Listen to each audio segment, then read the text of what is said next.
trái đất con người. Thì hôm nay mình vẫn tiếp tục làm một quả cầu nữa. Quả cầu này chắc là đẹp hơn quả hôm trước, mọi người xem ấy. Thì ở đây mình chuẩn bị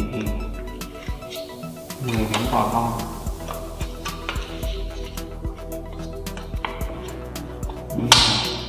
Mỗi cạnh là 10 cm, cắt thành hình vuông mọi người nhé.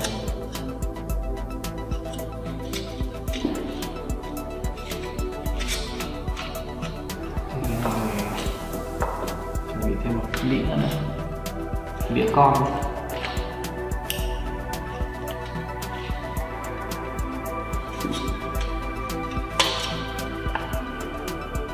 Mình nhớ đánh dấu từng chia đôi chỗ này, chia đôi những cạnh 6 miếng.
Cảm ơn tất cả mọi người đã xem video của mình.